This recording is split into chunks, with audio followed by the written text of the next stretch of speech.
Dans cette leçon, nous allons faire un exercice sur le calcul de primitives logarithmiques. Notons d'abord que pour calculer n'importe quelle primitive, on pense a priori à relier cette primitive à une formule convenablement choisie. Première primitive, primitive de 1 sur x plus 3 dx. En regardant cette primitive, on peut penser à la formule primitive de u' sur u. Mais vérifions. Dans ce but, il faut poser alors u égale x plus 3. Le u' n'est autre que 1. Le voici, alors c'est typiquement de la forme primitive de u' sur u qui n'est autre que ln de valeur absolue de u plus constante. Deuxième primitive, c'est la primitive de x sur x2 plus 5 dx. Il paraît aussi que cette primitive semble être de la forme primitive de u' sur u. Vérifions. En posant u égale x2 plus 5, le u' n'est autre que 2x. Mais là, on n'a pas 2x au numérateur, on a seulement x. Alors pour compléter le u', on a besoin de multiplier par 2.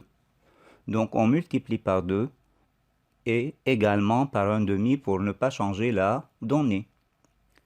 Mais on sait d'autre part que la primitive de k fois f de x égale k fois primitive de f de x. Donc appliquons-la ici pour le 1/2. La constante multiplicative 1/2 d'après la formule si haut peut être mise dehors. Donc on met le 1/2 dehors parce qu'on n'en a pas besoin, on l'a ajouté pour ne pas changer la donnée seulement. Et maintenant, c'est devenu typiquement une primitive de u' sur u. C'est donc 1/2 ln de valeur absolue de u. Troisième primitive, il paraît aussi que cette primitive semble être de la forme primitive de u' sur u. Vérifions. En posant u égale x2 plus 4x plus 7, le u' n'est autre que 2x plus 4. Or, en réalité, on n'a pas le u' au numérateur. On a une partie de ce u', mais pour le compléter, il faut encore multiplier le x plus 2 par 2 pour que ce soit typiquement u'. Mais en multipliant par 2, il faut multiplier également par 1/2 pour ne pas changer la donnée. Et on aura ainsi 1/2 primitive de u' sur u, ce qui donne 1/2 ln de valeur absolue de u.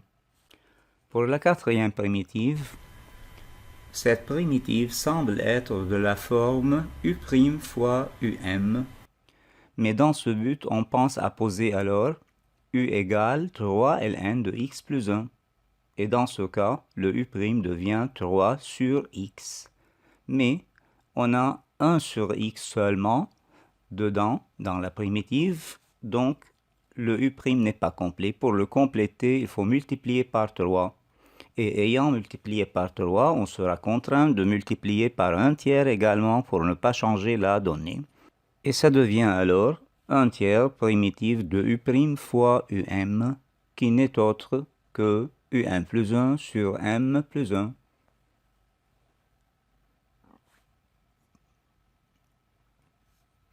Cinquième primitive. Cette primitive semble être de la forme u' radicale de u. Voyons si ça peut marcher ou non. En posant u égale 2 ln de x plus 5, on aura u' égale 2 sur x. Mais on n'a pas en réalité 2 sur x dedans, on a seulement 1 sur x.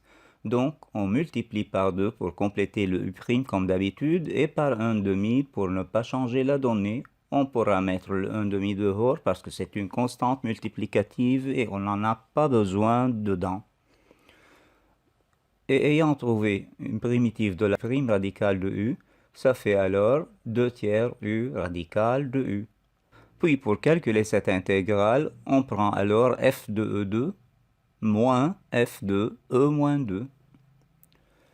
Et remarquons que ln de e2 n'est autre que 2 ln de e, c'est-à-dire 2, et ln de e moins 2, c'est de même moins 2 fois ln de e, c'est donc moins 2. On obtient ainsi la réponse finale. La sixième intégrale. Tout d'abord, remarquons que le sinus de x s'écrit sous la forme de sinus x cosinus x, et on aura ainsi un facteur commun simplifiable. On obtient finalement intégrale de 2 sinus x sur cosinus x. Il paraît aussi que cette primitive semble être de la forme primitive de u' sur u. Vérifions. En posant u égale cosinus x, on aura u' égale moins sinus x. Donc, il y a sinus x dedans. Le 2, on n'en a pas besoin dedans, donc on peut le mettre dehors.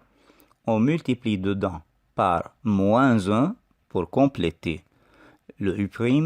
Donc, on multiplie dehors aussi par moins 1 pour ne pas changer la donnée. On aura ainsi multiplié par 1. Donc, on obtient finalement moins 2 intégrale de u' sur u. Donc, c'est moins 2 ln de valeur absolue de u, appliqué entre 0 et Picard. Donc, ça fait f de Picard moins f de 0. Et on aura finalement ln de racine de 2 sur 2, exposant moins 2. Ça fait donc ln de 1 sur racine de 2 sur 2, exposant 2. Donc, ça fait ln de 1 sur 1 demi. Par suite, c'est ln de 2. La septième primitive, en séparant le cosinus x sur sinus x, on voit que ça s'écrit primitive de cosinus x sur sinus x multiplié par 1 sur ln sinus x.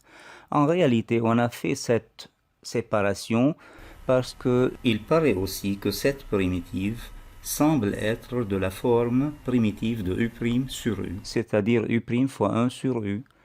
Et dans ce cas, j'ai pensé à poser u égale ln de sinus x. Par suite, le u' ne sera autre que sinus x' sur sinus x, parce que la dérivée de ln de u égale u' sur u. C'est donc cosinus x sur sinus x finalement, qui existe déjà dans l'expression de i. Donc i est complètement de la forme primitive de u' fois 1 sur u.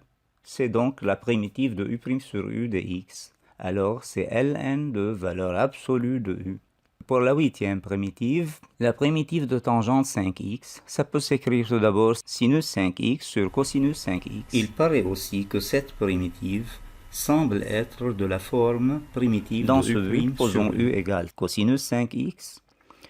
Le u' sera moins 5 sinus 5x, alors on n'a pas le moins 5, donc il faut multiplier dedans par moins 5 et dehors par moins 1 cinquième pour ne pas changer la donnée.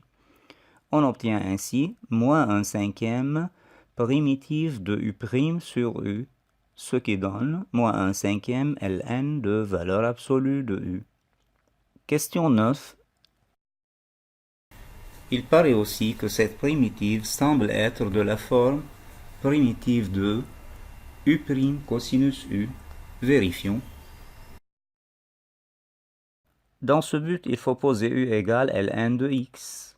Donc, le u' n'est autre que 1 sur x. Cette expression dedans s'écrit sous la forme 1 sur x fois cosinus ln de x. Donc, c'est typiquement la primitive de u' cosinus u, qui n'est autre que sinus de ln de x, à prendre entre 1 et e pi demi. Donc ça fait f de e pi demi moins f de 1, et voici la réponse.